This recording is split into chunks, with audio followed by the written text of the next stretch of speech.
তাই আমি বলতে চাচ্ছি, দেখেন, আমার শিক্ষক ডক্টর গোবিন্দচন্দ্র দেব ছিলেন।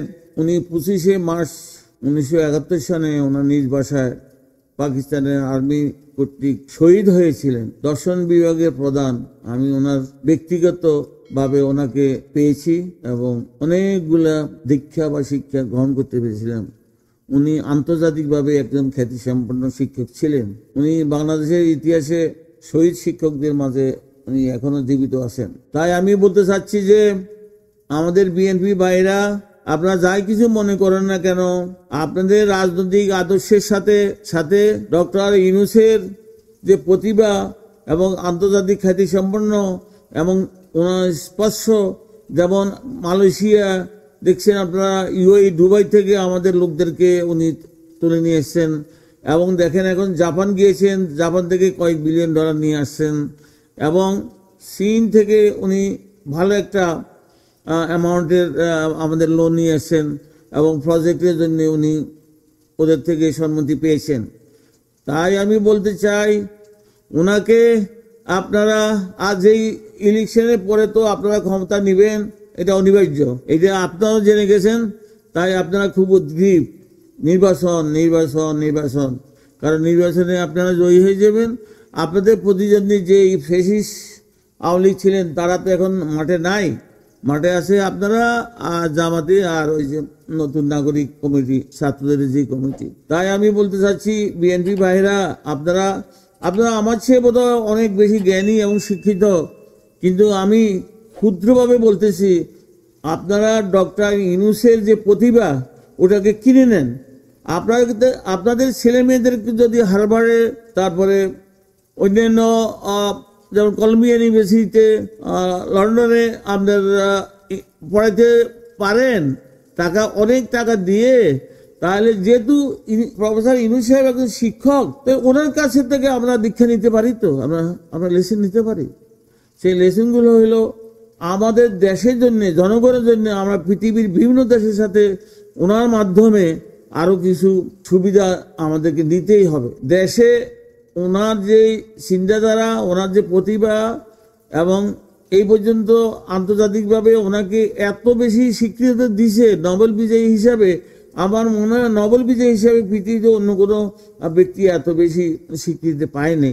উনি একমাত্র ব্যক্তি যে অনেক বেশি স্বীকৃত পেয়েছেন, এবং মানুষ ওনার প্রতিভা এবং শিক্ষা এবং ওনার অভিজ্ঞতা এগুলো কিনে নিতে চায়।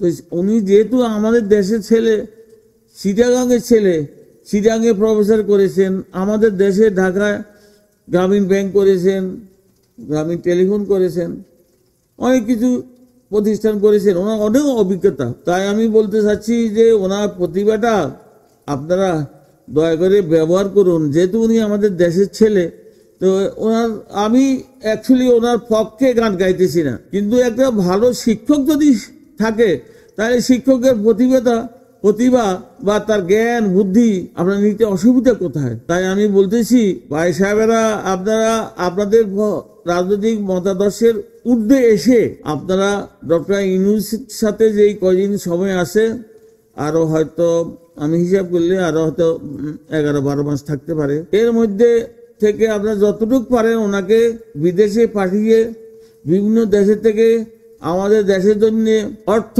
বা বিজ্ঞান বা প্রজেক্ট নিয়ে আসতে পারবে। ওনার এখন 84 বছর বয়স, ওনার টাকার দরকার নাই। উনি মরার আগে টাকা দিয়ে কি করবেন? কবরে নেবেন না? ইম্পসিবল, কেউ নেবে না, আমি নেবে না, উনিও নেবে না। তাই আমি বলতে চাচ্ছি যে ওনার যে প্রতিভাটা আছে, ওনার যে কদিন শক্তি আছে, শারীরিক সুস্থতা আছে, ওনার কাছ থেকে আপনারা আদায় করে নিন। আপনারা ভুল করতেছেন, পরে পস্তাবেন। উনি লন্ডনে তারেক সাহেবের সাথে দেখা করেছেন এবং তারেক সাহেবের সাথে একটু ভালো বোঝাপড়া হয়েছে আমি দেখতে পাচ্ছি, এবং উনি তারেক সাহেবকে সম্মান দিয়েছেন, তারেক সাহেব ওনাকে যথেষ্ট ইজ্জত দিয়েছেন। ছোট বড় কথা না, ছোটকে আমরা সম্মান করতে পারি, বড়কেও করতে পারি। তাই আমি বলতে চাচ্ছি যে আপনারা ওনার এই শেষ বয়সে যতটুকু সম্ভব ওনার শারীরিক সক্ষমতা থাকতে ওনার কাছ থেকে ওনাকে বিদেশে পাঠিয়ে আরো কিছু আমাদের টাকা সংগ্রহ করতে হবে, আমাদের দেশের অর্থনৈতিক উন্নতি করতে হবে, শিল্প কারখানা করতে হবে, তারপরে রাস্তাঘাট করতে হবে, ব্রিজ করতে হবে, তারপরে পোর্ট করতে হবে।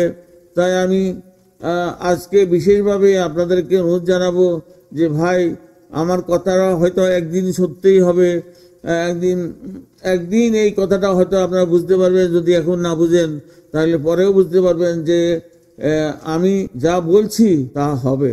আমি ডক্টর জি.সি. দেবকে দেখেছি, ওনার কথাগুলি আহা কত মূল্যবান, কত ভবিষ্যৎবাণী উনি দেন।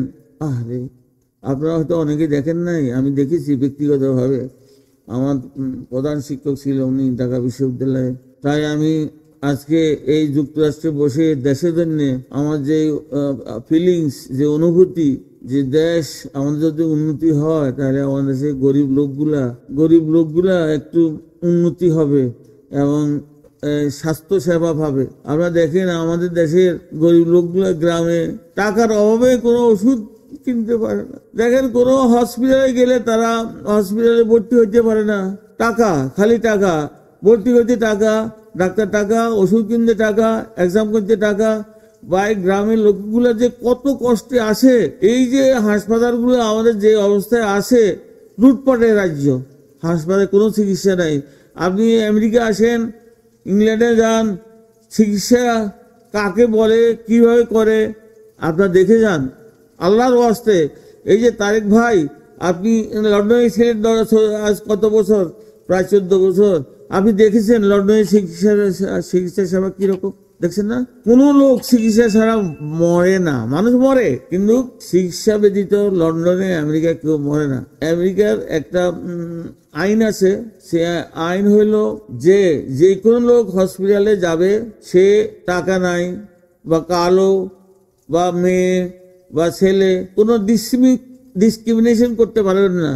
টাকার অভাবে চিকিৎসা সে পাবে না, সে চিকিৎসা পাবে, তারপরে তার বাসায় বিল আসবে, সে আস্তে আস্তে বিল দিতে পারবে। দেখেন, কিন্তু চিকিৎসাটার এই আইনটা সরকার করে গেছে বহু আগে, বিল অফ রাইটস, সেটা হলো বিল অফ রাইটস। এরকম একটা আইন করেন যে কোনো লোক চিকিৎসা পাবে। আমার দেশে আগে টাকা দিয়ে ভর্তি হইতে হয়, কিন্তু এখানে আগে টাকা দিয়ে ভর্তি হইতে হয় না। এই জিনিসটা জেনে নিন, ভাইরা জেনে নিন, এই চিকিৎসা কাকে বলে। এক আল্লাহর যদি রহমত থাকে আমার মনে হয় এই দেশে আসে, কারণ কোনো লোক চিকিৎসা মরে যাবে না। তাই আমি বলতে চাচ্ছি যে ডক্টর ইউনূসকে পাঠান আপনারা আমেরিকায়, জাপানে, চীনে, যুক্তরাষ্ট্রে, সুইজারল্যান্ডে, ফ্রান্সে টাকা নিয়ে আসবে, স্বাস্থ্যের জিনিসপত্র নিয়ে আসবে। এবং আমাদের দেশের গরিব দেশে, আমাদের দেশের লোকেরা গ্রাম অঞ্চলে কি যে কষ্ট করে, চিকিৎসার অভাবে অনেকে মারা যায়। একটা মহিলা তার প্রসূতি হবে, তার বাচ্চা হবে, সেই চিকিৎসা করতে গিয়ে তার বাচ্চা মেরে ফেলে ওরা। তাই আমি আজকে এই বলতেছি, প্রবাস থেকে ভাইসব, আপনারা ডক্টর ইউনূসের যে প্রতিভাটা, এটা কিনে নেন। যদি সারা বিশ্বের লোক যদি ইউনিভার্সিটি, কলেজ, মানুষ যদি কিনতে পারে, আমরা কেন কিনবো না? আমার অনুরোধ আপনারা, আমি ওনার পক্ষে গান গাইতেছি না, ওনার পক্ষে না, ওনার প্রতিভা, ওনার যে বিদ্যা বুদ্ধি আছে তা কিনে নিন। আপনার ছেলেকে যদি আমেরিকা পাঠাতে পারেন ভালো শিক্ষার জন্য, তাহলে বাংলাদেশে যে প্রফেসর আছে ডক্টর ইউনূস, তাকে কিনে নেন না কেন? তার কাছে ছেলে পাঠান না কেন? সে লেসন দিবে। তাই আজকে আমি বলতে চাচ্ছি যে আপনারা সবাই মিলে ওনার যে প্রতিভা কাজে লাগান, এবং ওনাকে আরো যদি পারেন কিছুদিনের জন্য ওনাকে বিশেষভাবে ক্ষমতা দিয়ে ওনাকে আমাদের দেশে রাখেন, যেভাবে রাখেন, প্রধানমন্ত্রী রাখেন আর প্রাইম মিনিস্টার রাখেন আর প্রধান উপদেষ্টা হিসেবে রাখেন, যেভাবে রাখেন কিছুদিন রেখে ওনার বিদ্যা বুদ্ধিটা নিয়ে তারপরে আমরা ওনাকে, উনি তো হয়তো বেশি দিন বাঁচবেও না, আল্লাহ জানে কতদিন বাঁচবে, অসুস্থ হয়ে যাবেন, বয়স হয়েছে 84 বছর, কম না। বাংলাদেশের প্রেক্ষাপটে 84 বছর বয়সে একটা লোক এত দায়িত্ব নিতে পারে না, উনি যে দায়িত্ব নিয়ে আসেন এখন। তাই আমি বলতে চাচ্ছি ভাই সব, আমার কথা অলমোস্ট আমি শেষ করছি। আপনাদেরকে শেষভাবে বিনীতভাবে অনুরোধ করছি, আপনারা ডক্টর ইউনূসের শিক্ষার যে প্রতিভা, যে অভিজ্ঞতা, এইটা কিনে নিন আমাদের দেশের জন্য। গরিব লোকদের জন্য। তাই আমি এই বলে আজকের আমার বক্তব্য শেষ করছি। আপনারা ভালো থাকেন এবং সুস্থ থাকেন। সবাইকে আল্লাহ হাফেজ।